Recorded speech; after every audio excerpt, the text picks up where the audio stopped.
మాచర్ల మాజీ MLA Pinnelli Ramakrishna Reddy bail పిటిషన్లపై తీర్పు 18కి వాయిదా పడింది.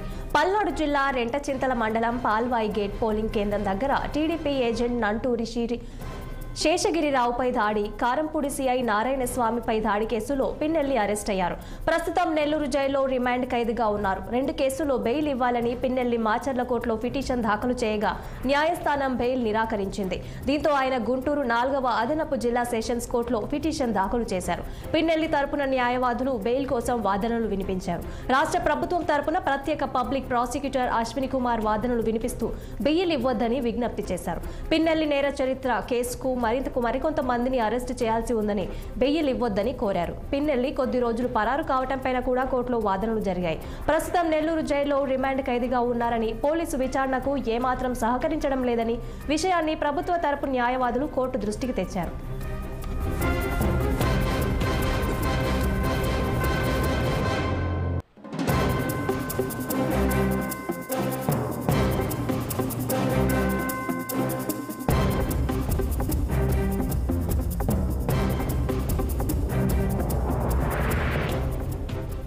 మాచర్ల మాజీ ఎమ్మెల్యే పిన్నెల్లి రామకృష్ణారెడ్డి బెయిల్ పిటిషన్లపై తీర్పు 18కి వాయిదా పడింది.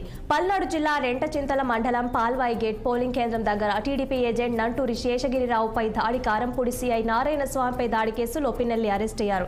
ఇక దీని మీద మరింత సమాచారం మా గుంటూరు ప్రతినిధి పవన్ అందిస్తారు. పవన్, చెప్పండి, అప్డేట్స్ ఏంటి? Good morning Sahana. పల్నాడు జిల్లా మాచర్ల వైసీపీ నేత మాజీ ఎమ్మెల్యే పిన్నెల్లి రామకృష్ణారెడ్డికి సంబంధించి కూడా నిన్న మా గుంటూరులో ఉన్నటువంటి సివిల్ అదనపు సెక్షన్స్ కోర్టులో అయితే మాత్రం ఒక పిటిషన్ దాఖలైంది. ఏదైతే నెల్లూరు కారాగారంలో ఉన్నటువంటి మాచర్ల మాజీ ఎమ్మెల్యే పిన్నెల్లి రామకృష్ణారెడ్డికి సంబంధించినటువంటి తరపు న్యాయవాదులు అయితే మాత్రం మాచర్ల ఆయనకి బెయిల్ ఇవ్వాలని కోర్టు కూడా ఒక పిటిషన్ అయితే మాత్రం దాఖలు చేయడం అయితే జరిగింది. దాదాపుగా ఇప్పటికే నెల్లూరు సెంట్రల్ జైల్లో పిన్నెల్లి రామకృష్ణారెడ్డి ఉన్నటువంటి నేపథ్యంలో కూడా పోలీసులు 2 రోజుల పాటు కూడా పూర్తి స్థాయిలో కస్టడీలోకి తీసుకొని ఆయన నుంచి పూర్తి స్థాయి వివరాలు సేకరించారు. కాబట్టి ఆయనకి బెయిల్ ఇస్తే ఇబ్బందికరమైనటువంటి పరిస్థితులు ఎదురవుతాయని చెప్పి కూడా ప్రభుత్వ తరఫున న్యాయవాది అశ్విన్ కుమార్ అయితే మాత్రం న్యాయమూర్తి ఎదుట వాదనలు అయితే మాత్రం వినిపించారు. మరి ఈ నేపథ్యంలోనే ఈ వాదనలు విన్నటువంటి ధర్మాసనం అయితే మాత్రం ఆయనకి బెయిల్ సంబంధించినటువంటి కేసుని 18వ తేదీ వరకు కూడా వాయిదా వేస్తూ ఇప్పటికే కూడా పూర్తి స్థాయిలో కూడా తీర్పు ఇవ్వడం అయితే ఉత్తర్వులు జారీ చేయడం అయితే మాత్రం జరిగింది. దాదాపుగా పిన్నెల్లి రామకృష్ణారెడ్డికి ఘటనలో ఏదైతే ఎలక్షన్ రోజున జరిగినటువంటి విధ్వంసమైనటువంటి ఘటనల నేపథ్యంలో కూడా అక్కడే ఉన్నటువంటి ఈవీఎం పగలగొట్టే సమయంలో ఏదైతే నంబూరి శేషగిరిరావు కావచ్చు, అదేవిధంగా కారంపూడి సిఐ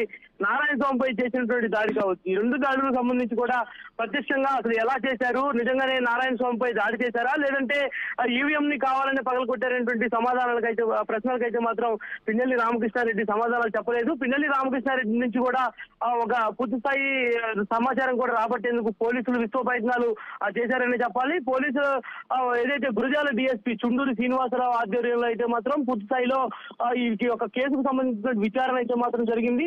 కానీ పిన్నెల్లి రామకృష్ణారెడ్డికి సంబంధించి కూడా దాదాపు 90 ప్రశ్నలు వేసినప్పటికీ కూడా కేవలం 30 ప్రశ్నలకు మాత్రమే పిన్నెల్లి రామకృష్ణారెడ్డి సమాధానం చెప్పారని చెప్పి కూడా చెప్తా ఉన్నారు. ప్రధానంగా పిన్నెల్లి రామకృష్ణారెడ్డి ఏదైతే ఈవీఎం పగలగొట్టడం కావచ్చు, అదేవిధంగా నారాయణస్వామిపై చేసినటువంటి దాడి కావచ్చు, నారాయణస్వామిపై చేసినటువంటి దాడిలో నాకు అసలు ఎలాంటి సంబంధం లేదు, నేను కారంపూడి వెళ్ళలేదు, ఎలక్షన్ జరిగిన తర్వాత రోజు ఇంట్లోనే ఉన్నానంటూ కూడా పిన్నెల్లి రామకృష్ణారెడ్డి పోలీసులకు చెప్పారని తెలుస్తా ఉంది. మరి అదేవిధంగా ఈవీఎం పగలగొట్టినటువంటి ఘటన వీడియో ఫుటేజ్ ఏదైతే ఉందో ఆ వీడియో ఫుటేజ్ సంబంధించి కూడా తనకు ఎలాంటి సంబంధం లేదు, నేను అసలు ఈవీఎం పగలగొట్టడానికి ఈవీఎం పాల్వాయి గేట్ గ్రామానికి వెళ్ళలేదంటూ కూడా పిన్నెల్లి రామకృష్ణారెడ్డి సమాధానం చెప్పారని చెప్పి కూడా తెలుస్తా ఉంది. సో ఈ నేపథ్యంలోనే ఇక పోలీసులు అయితే మాత్రం పిన్నెల్లిని ఏదో ఒక విధంగా పూర్తి స్థాయిలో కూడా అతని నుంచి పూర్తి స్థాయి వివరాలు రాబట్టేటువంటి ప్రయత్నం చేసినప్పటికీ కూడా ఎక్కడా పిన్నెల్లి అయితే నోరు విప్పలేదనేది కూడా స్పష్టంగా అర్థమవుతా ఉంది. మరి ఈ నేపథ్యంలోనే నిన్న ఏదైతే పిన్నెల్లి తరపున న్యాయవాదులు అయితే మాత్రం గుంటూరులో ఉన్నటువంటి కోర్టులో ఒక పిటిషన్ దాఖలు చేసి ఆయనకి బెయిల్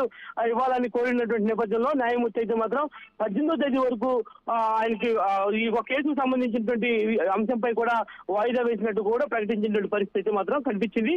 మొత్తానికి పిన్నెల్లి రామకృష్ణారెడ్డికి సంబంధించి కూడా ఆయన తమ్ముడు పిన్నెల్లి వెంకటరామరెడ్డి ప్రస్తుతం అజ్ఞాతంలో ఉన్నారు. కాబట్టి ఇక పిన్నెల్లి రామకృష్ణారెడ్డికి సంబంధించి ఉచ్చు బిగించుకుంటుందనే మనం చెప్పుకోవాల్సిన అవసరం అయితే ఖచ్చితంగా కనిపిస్తా ఉంది. Sahana. Okay, thank you Pawan.